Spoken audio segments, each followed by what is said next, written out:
Bonne année! Ouais, c'est un peu tard, je sais, mais c'est pas grave. Salutations Tadana, c'est le petit chef, et aujourd'hui on va parler d'une de mes licences préférées du jeu vidéo, une licence qui a bercé mon enfance, et pas que la mienne, hein, celle de beaucoup d'entre vous, j'en suis sûr. On va parler de Mario Kart. Alors on me demande souvent, genre, quand je fais des lives, ou même pendant les conventions, tout ça, on me demande souvent quel est mon Mario Kart préféré. Alors je me suis dit, pourquoi pas en faire un top directement, pour la passion. Sortez les carapaces rouges et les bananes, et suivez-moi pour le top 5 des meilleurs Mario Kart.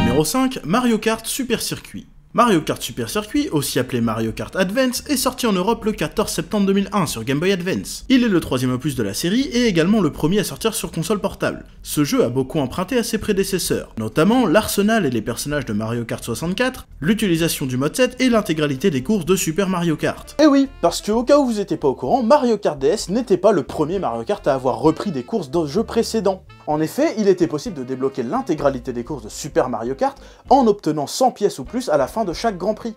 Ce qui faisait monter le nombre de courses de 20 à 40. Et avant Mario Kart 8 et ses extensions, c'était bien Mario Kart Super Circuit qui disposait du plus grand nombre de circuits. Et ça, c'était cool. Et pourtant, les gens ont tendance à préférer Super Mario Kart, et je dois avouer que je comprends pas vraiment pourquoi. Alors oui, il y a sans doute une grosse part de nostalgie là-dedans.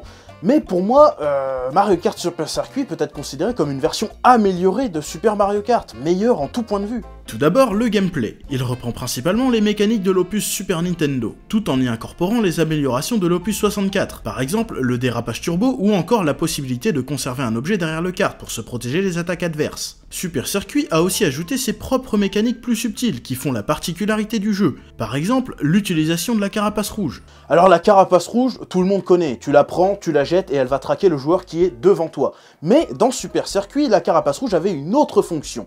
On pouvait la lâcher sur le terrain derrière nous et elle restait stationnée comme une mine qui se déclenchait au passage d'un autre joueur. Et cette fonction de la carapace rouge est uniquement présente dans ce jeu et n'est jamais réapparu après. Et je trouve ça vraiment dommage parce que c'est trop cool. Ensuite, l'opus Super Nintendo avait de gros problèmes d'équilibrage, et notamment par rapport aux objets. Dans Super Mario Kart, on avait un seul objet par tour et il était complètement aléatoire. Et là tu vas me dire, c'est comme dans tous les Mario Kart, sauf que non. Là, tu peux te retrouver avec une étoile en étant premier, et pire encore, les IA, elles, pouvaient avoir plusieurs objets par tour, et avaient chacun leur propre objet. Et attention, objet au singulier, il y avait un seul et unique objet, genre Donkey Kong Jr, il avait que des bananes, Yoshi, il avait que des œufs, et après t'avais Mario et Luigi qui n'avaient que des étoiles. Tu commences à comprendre le souci ou pas? L'opus GBA corrige absolument tous les défauts de l'opus Super Nintendo, et ce qui me fout vraiment le seum, c'est que Mario Kart Super Circuit est le moins bien vendu de la série, et donc le moins populaire.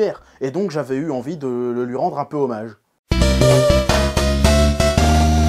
Numéro 4, Mario Kart DS. Mario Kart DS est sorti en Europe le 25 novembre 2005 sur la Nintendo DS. C'est le 5e opus de la série et également le premier à avoir introduit un mode online, mais pas seulement, c'est aussi le tout premier jeu à avoir exploité les capacités online de la machine. Alors à l'époque, Mario Kart DS a débarqué et a explosé tous les records, il a enchaîné les récompenses et les critiques étaient élogieuses. Il a même été classé 10e jeu le plus vendu de tous les temps aux USA en 2008, soit 3 ans après sa sortie. Balèze putain!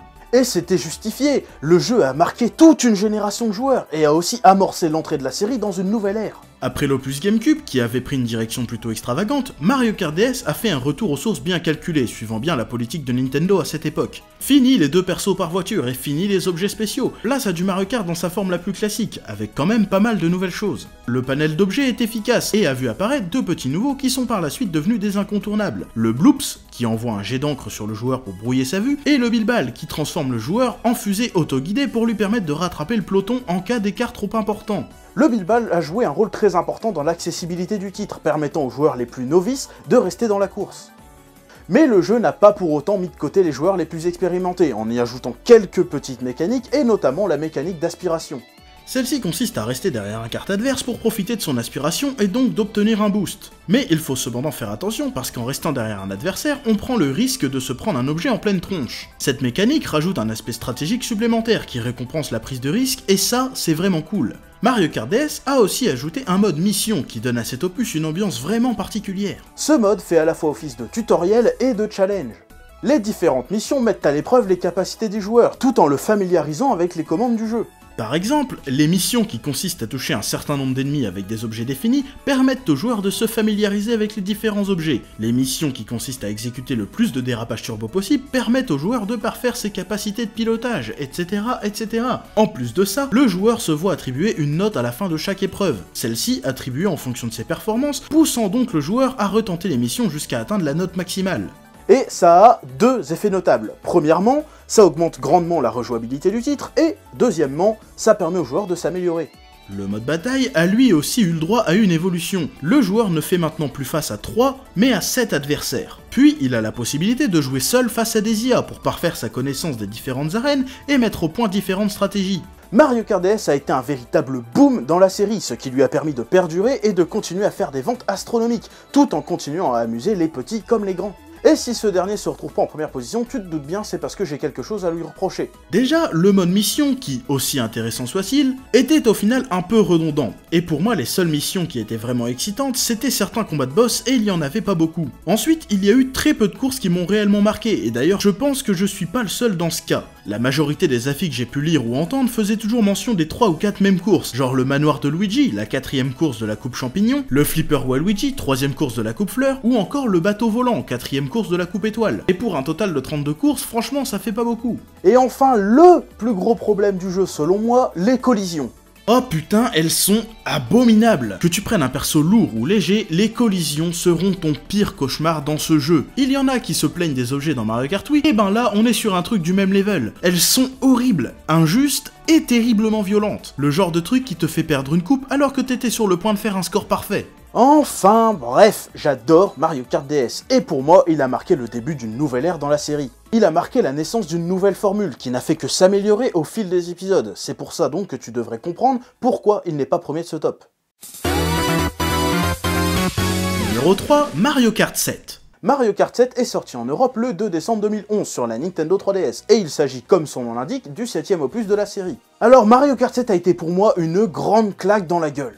Après Mario Kart DS et Mario Kart Wii, j'en étais presque arrivé à un point de rupture avec la série. L'épisode DS avait apporté de nouvelles choses, mais pour moi ce n'était que le début d'une nouvelle ère qui annonçait du très lourd pour la suite. Et puis vint l'épisode Wii, qui a cartonné mais un truc de ouf. Et pourtant, malgré une sélection de courses solides et l'ajout des motos, pour moi Mario Kart Wii n'avait pas réellement corrigé ou amélioré la formule proposée par l'opus DS. Les collisions étaient toujours aussi mal foutues, l'équilibrage des objets était une catastrophe, et on a tous connu au moins une fois cette injustice profonde qui s'abattait sur notre tête dans Mario Kart Wii. Au moins une course sur 2 ça arrivait, c'était un véritable supplice. Puis l'équilibrage général du jeu était mauvais, les motos écrasaient complètement les cartes, il suffisait de se connecter en ligne ou de se mesurer un fantôme contre la montre pour s'en rendre compte. Funky Kong plus la Bowser Bécane, c'était le best combo du jeu, et arrivé à un moment, tu pouvais pas gagner sans jouer avec. Mario Kart Wii m'avait déçu, et c'était la première fois qu'un Mario Kart me faisait cet effet. J'aimais tellement pas jouer à Mario Kart Wii qu'une fois le jeu terminé à 100%, je l'avais complètement abandonné pour retourner jouer à Mario Kart Double Dash. Et j'avais même fini par me dire que peut-être que Mario Kart Wii c'était l'épisode de trop.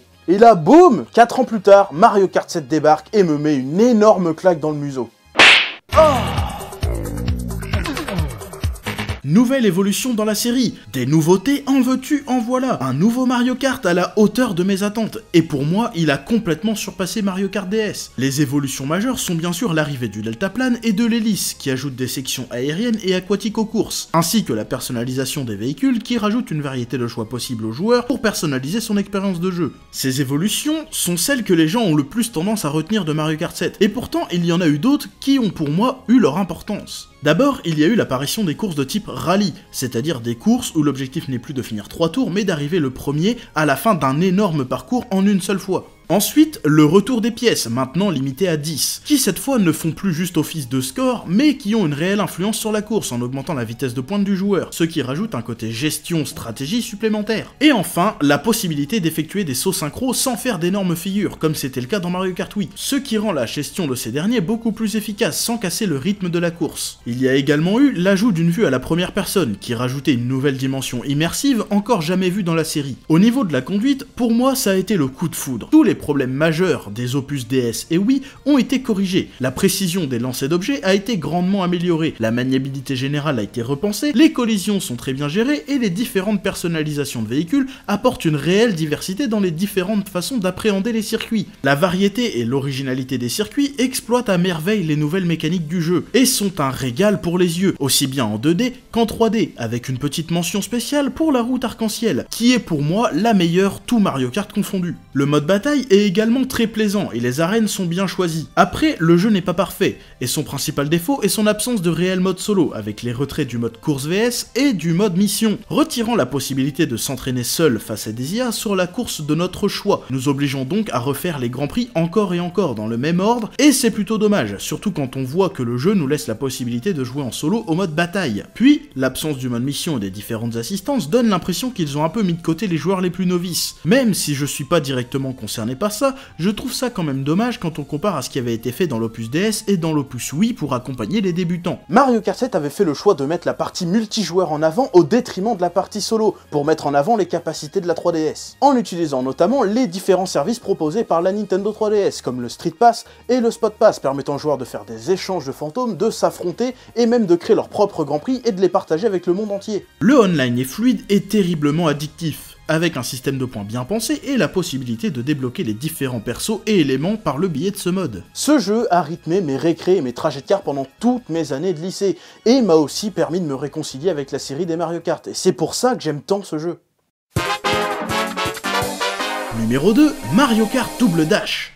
Mario Kart Double Dash est sorti chez nous le 14 novembre 2003 sur la Nintendo GameCube. Il est le 4e opus de la série et a été le premier à être jouable en réseau LAN, en connectant plusieurs consoles entre elles, rendant le jeu jouable jusqu'à 16, ce qui fait de lui le Mario Kart pouvant rassembler le plus de personnes sur une même partie. D'ailleurs, petit détail pour les organisateurs de LAN ou de tournois, et qui sont pas forcément au courant, le mode LAN est disponible dans Mario Kart 8 Deluxe. Petite démonstration, il vous suffit d'aller dans l'écran titre, de maintenir la pression sur le clic du stick gauche et d'appuyer sur L et R, et hop, vous passez en mode LAN.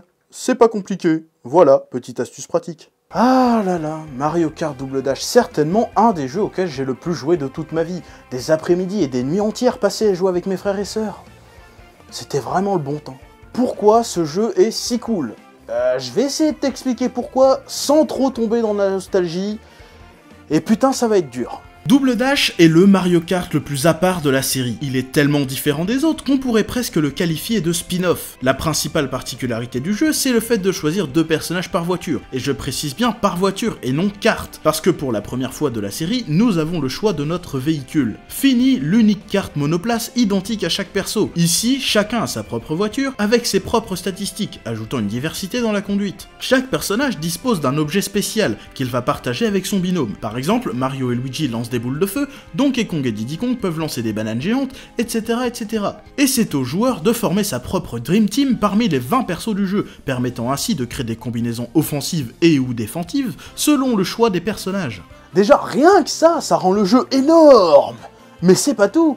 Les 16 circuits disponibles sont tous géniaux, et le Grand Chelem permet une rejouabilité vraiment grande, en rendant chaque partie unique et palpitante, surtout quand on vise le score parfait. Le mode bataille s'est enrichi de 2 nouveaux modes, la bataille de Bob Omb et la capture de soleil, tous deux absolument jouissifs. La conduite du jeu est assez particulière à prendre en main, et marque l'apparition des fameuses étincelles lors des dérapages turbo, et la disparition des petits sauts avant ces derniers. La gestion des objets est elle aussi complètement unique dans la série, avec la possibilité de garder un objet en réserve en échangeant la place des personnages. Il n'est plus possible de laisser un objet derrière le véhicule pour se protéger. C'est au joueur de lâcher son objet au bon moment pour détruire les projectiles adverses. Il est possible de voler les objets de ses adversaires en les percutant avec un champignon ou une étoile. Il est également possible de laisser tomber ces objets sur la route lors de certains accidents, une mécanique qui fut conservée lors des épisodes suivants. Il y avait aussi quelques subtilités. Par exemple, il était possible d'influencer sur sa chute après avoir décollé du sol un peu à la manière de F0. Si vous incliniez votre véhicule vers le bas, vous touchiez plus vite le sol et passiez moins de temps dans les airs, et inversement en inclinant vers le haut. Et pour moi, le jeu prenait tout son sens quand deux joueurs décidaient de s'associer en coop sur la même voiture. Les possibilités étaient bien plus grandes, et je suis sûr que la plupart d'entre vous voyaient ce mode comme un truc un peu nul, parce que le copilote, il sert à rien à part jeter que des objets. Mentez pas, je suis sûr qu'il y en a parmi vous qui pensent ça. Et vous savez pourquoi je le sais? Parce que moi aussi je pensais ça. Puis un jour, j'ai décidé de tester vraiment ce mode avec ma grande sœur, et c'est là que j'ai découvert toute la magie de Mario Kart Double Dash. La cohésion et la confiance en son partenaire sont au centre de l'expérience, et non, le copilote ne sert pas qu'à jeter des objets. Déjà, si les deux joueurs sont parfaitement synchronisés, ils peuvent effectuer un double dash, un super départ turbo uniquement réalisable à deux. Ensuite, le copilote est le seul à pouvoir déclencher les dérapages turbo en effectuant 2 coups de stick dans la direction opposée au virage. Il peut bien sûr lancer les objets, mais il peut aussi mettre des coups aux adversaires proches, ce qui lui permet de voler leurs objets ou de les forcer à les lâcher, et également à faire dévier le véhicule de l'équipe de sa trajectoire pour aider le pilote à esquiver certains projectiles ou obstacles. Et c'est grâce à toutes ces mécaniques complètement uniques dans la série que pour moi Mario Kart Double Dash fait partie de mes jeux préférés de tous les temps. Et là tu te demandes certainement pourquoi je l'ai pas mis en premier. Eh bien, pour être honnête, j'ai hésité à le mettre premier ex aequo avec le premier du top. Mais en y rejoignant récemment, je me suis rendu compte de pas mal de défauts qui jusqu'à présent ne m'étaient jamais vraiment sautés au visage. Par exemple, les collisions avec le décor sont plutôt mal gérées. Les véhicules ont beaucoup de mal à tenir sur une simple ligne droite sans dévier. Certains objets spéciaux comme la carapace Bowser sont vraiment déséquilibrés et certaines courses sont un peu mal conçues. Je pense par exemple à la section colimaçon de la route arc-en-ciel qui est juste un calvaire tellement le véhicule ne tient pas sur la route. Et c'est surtout à cause de tous ces petits défauts que Mario Kart Double Dash se retrouve en seconde position dans ce top. Mais il aura toujours la première place dans mon cœur. Numéro 1, Mario Kart 8 Deluxe. Mario Kart 8 Deluxe est sorti le 28 avril 2017 sur Nintendo Switch, et comme son nom l'indique, il est une réédition de Mario Kart 8, mais en version Deluxe, ce qui du coup fait de lui le 9e jeu de la série Mario Kart, sans compter les versions arcade, et aussi le premier remaster de la série. Et du coup, la Switch est officiellement la première console Nintendo depuis la Super NES à ne pas avoir eu son Mario Kart exclusif. Oui. Et avant tout, je me dois de préciser une chose importante. Quand je parle de Mario Kart 8 Deluxe, je fais mention de Mario Kart 8 Deluxe. Tout ce que je vais dire sur la version Deluxe du jeu ne concerne pas la version originale. Parce que Mario Kart 8 et Mario Kart 8 Deluxe ne sont pas exactement les mêmes jeux. Pour moi, le Mario Kart 8 d'origine était plutôt bon, mais il avait de sérieux problèmes. Par exemple, l'équilibrage était très approximatif, et le mode bataille était plutôt mauvais. Mais 3 ans après sa sortie sur Wii U, il est ressorti, et il renaquit de ses cendres tel le phénix. Tout a été corrigé, on tient là le Mario Kart ultime. Il a hérité de toutes les meilleures évolutions de la série, tout en y ajoutant la mécanique d'antigravité et son tournis turbo, ainsi qu'un nouveau niveau de dérapage. Le gameplay est juste parfait, il combine absolument tout ce qui a fait de Mario Kart une série de jeux si exceptionnelle. Tout ce que j'ai pu reprocher aux précédents opus a été corrigé. Les collisions sont nickel, l'équilibrage est juste, les objets et la gestion de l'aléatoire sont efficaces et bien gérés. Le nombre de personnages et de véhicules disponibles est énorme. La sélection des circuits est excellente et est désormais la plus grande avec 48 circuits dont 24 inédits et 24 rétro, totalement remaniés pour y introduire des sections qui s'adaptent aux nouvelles mécaniques. Le tout sublimé par des graphismes magnifiques d'une fluidité au top. Et c'est pas tout. Le mode bataille a été reconstruit. Il a maintenant 5 différents modes, dont un inédit, et 8 arènes, dont 5 inédites. Le mode contre la montre, qui jusque-là était bloqué à 150 cc, propose désormais aux joueurs de réaliser des temps aussi bien en 150 qu'en 200. Et on peut profiter du jeu d'une multitude de façons différentes. On peut jouer avec un Joy-Con, 2 Joy-Con, la manette Pro, la manette de GameCube, la manette Super NES, un volant, la moto Toy-Con, le volant Toy-Con. Enfin bref, tout le monde y trouve son confort. Le mode online est fluide et comporte très peu de bugs, et on a la possibilité de rejoindre un ami dans sa session. On peut également y jouer en mode local sans fil, et en LAN, comme expliqué un peu avant dans la vidéo. Le jeu est compatible avec les amiibo, ce qui permet de débloquer 20 costumes pour les Mi, et rien que le fait d'avoir le costume de Captain Falcon dans Mario Kart, c'est trop bien! En plus de tout ça, le jeu est extrêmement accessible, même pour les plus novices. Les plus novices peuvent s'amuser et même gagner contre leurs amis grâce aux différentes aides disponibles. Tout dans ce jeu est énorme, à tel point que j'ai quasiment trouvé aucun défaut. Pour moi, c'est LE meilleur Mario Kart et le meilleur investissement pour chaque possesseur de Switch. Ce jeu est un incontournable et vous pouvez être sûr qu'il fera incontestablement mouche lors de vos soirées jeux avec vos potes ou votre famille. Vraiment, ce jeu est un concentré de savoir-faire dont seul Nintendo a le secret. Un jeu fun, complet, à la fois exigeant et accessible. Et voilà! Le jeu parfait pour les petits comme pour les grands.